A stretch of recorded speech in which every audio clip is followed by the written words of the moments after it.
اعوذ باللہ من الشیطان الرجیم بسم اللہ الرحمن الرحیم۔ آج ہمارے ذرائع ہمیں ایک آئینے کے سامنے کھڑا کر رہے ہیں۔ یہ گہرا سوال ہے کہ جب کسی قوم کو کتاب ورثے میں ملتی ہے تو اس وراثت کا حق یعنی کیسے ادا کیا جاتا ہے؟ یہ ہمیں کن راستوں پر ڈال سکتی ہے؟ آج ہم سورۃ فاطر کی روشنی میں اسی روحانی وراثت اور اس کے 3 وارثوں کا جائزہ لیں گے۔ بالکل، اور گفتگو کا آغاز ہی اس نقطے سے ہوتا ہے کہ جو کتاب نازل کی گئی ہے وہ الحق ہے۔ الحق جی، یعنی مطلق سچائی جو پچھلے سچائیوں کی تصدیق کرتی ہے، اور یہ کہ اللہ اپنے بندوں کے ہر عمل سے باخبر بھی ہے اور انہیں دیکھ بھی رہا ہے۔ اچھا، تو کتاب کو الحق یعنی سچائی کہا گیا ہے، لیکن سب سے بڑا سوال تو یہ ہوتا ہے کہ جب یہ سچائی آتی ہے تو لوگ اس کے ساتھ کرتے کیا ہیں؟ جی ظاہر ہے سب کا رد عمل ایک جیسا نہیں ہوتا۔ کیا ذرائع اس پر کچھ بتاتے ہیں؟ جی، اور یہی اس گفتگو کا مرکزی نقطہ ہے۔ آیت 32 ان وارثوں کو 3 گروہوں میں تقسیم کرتی ہے۔ اچھا، پہلا ہے ظالم لنفسہ، یعنی وہ شخص جو گناہ یا غفلت کر کے اپنے ہی نفس پر ظلم کرتا ہے۔ جی، دوسرا ہے مقتصد، جو درمیانی راہ پر ہے، فرائض پورے کرتا ہے مگر نیکیوں میں سبقت کی ویسی کوشش نہیں کرتا۔ اور تیسرا ہے سابق بالخیرات، جو اللہ کے اذن سے نیکیوں میں سب سے آگے نکل جانے والا ہے۔ سبحان اللہ!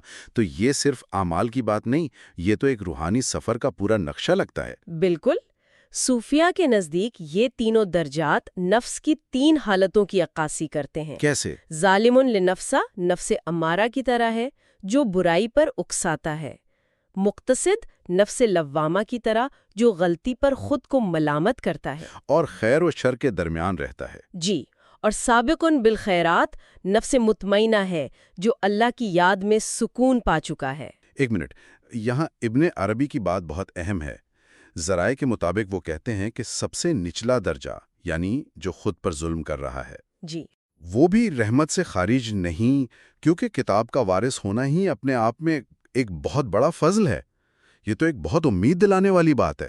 یقیناً وراثت کا ملنا ہی اس بات کی دلیل ہے کہ تعلق ابھی قائم ہے، اور چونکہ ان تینوں گروہوں کے راستے الگ ہیں تو ظاہر ہے ان کی منزلیں بھی مختلف ہوں گی۔ تو ذرائع ان کی منزلوں اور انجام کے بارے میں کیا بتاتے ہیں؟ جو نیکیوں میں سبقت لے گئے ان کے لیے جنات عدن یعنی ہمیشہ رہنے والے باغات کا وعدہ ہے۔ اچھا، وہاں انہیں سونے اور موتیوں کے کنگن پہنائے جائیں گے اور ان کا لباس ریشم کا ہوگا، اور وہ کہیں گے سب تعریف اللہ کے لیے ہے جس نے ہم سے ہر غم دور کر دیا۔ جی، یہ بہت خوبصورت بات ہے۔ امام غزالی کے حوالے سے ذرائع بتاتے ہیں کہ اصل غم تب دور ہوتا ہے جب عاشق اور محبوب کے درمیان پردہ اٹھ جاتا ہے۔ بالکل، تو جنت صرف ایک جگہ نہیں بلکہ ایک باطنی کیفیت کا نام ہے۔ بالکل، یہ قربت کی وہ انتہا ہے جہاں کوئی پچھتاوا یا دکھ باقی نہیں رہتا۔ اور دوسری طرف جو لوگ اس موقع کو گنوا دیتے ہیں ان کا انجام؟ اور ان کا انجام بالکل الٹ ہے۔ ان کے لیے جہنم کی آگ ہے جس میں نہ انہیں موت آئے گی کہ سکون مل جائے اور نہ ہی عذاب ہلکا ہوگا۔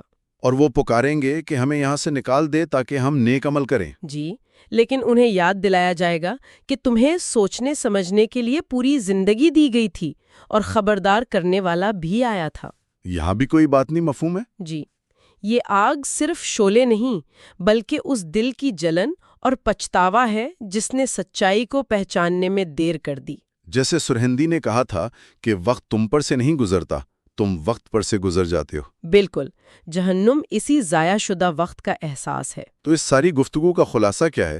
ہمارے سننے والوں کے لیے مرکزی پیغام کیا ہو سکتا ہے؟ دیکھیں، پیغام یہ ہے کہ یہ کتاب اور اس کی وراثت ایک آئینہ ہے۔ ہم چاہیں یا نہ چاہیں یہ ہمیں دکھا رہی ہے کہ ہم کون ہیں، یعنی خود احتسابی کی دعوت۔ جی، کہ آج ہم ان 3 وارثوں میں سے کس کے قریب ہیں، اور یہ کہ جنت اور جہنم صرف مقامات نہیں بلکہ ہماری باطنی کیفیات کی حتمی شکلیں ہیں۔ ایک شکر گزاری کی حالت جہاں کوئی غم نہیں، اور دوسری پچھتاوے کی حالت جہاں کوئی امید نہیں۔ آخر میں سننے والوں کے لیے کوئی ایسی سوچ جسے وہ اپنے ساتھ لے کر جائیں۔ ذرائع میں ایک دعا کا ذکر ملتا ہے جس کا مفہوم کچھ یوں ہے: اے کتاب نازل کرنے والے، مجھے اس عظیم وراثت کا اہل بنا دے جو تو نے مجھے عطا کی ہے۔ وہ غم دور کر دے جو میں نے اپنے ہی ہاتھوں سے بنا ہے، اور مجھے ایسے گھر میں بسا دے جہاں پچھتاوا کبھی نہ پہنچ سکے۔ آمین۔ یہ مواد میر علی شاہ، ایک سالک، نے living the wisdom of the Quran podcast کے ذریعے شکریہ کے ساتھ مرتب کیا ہے۔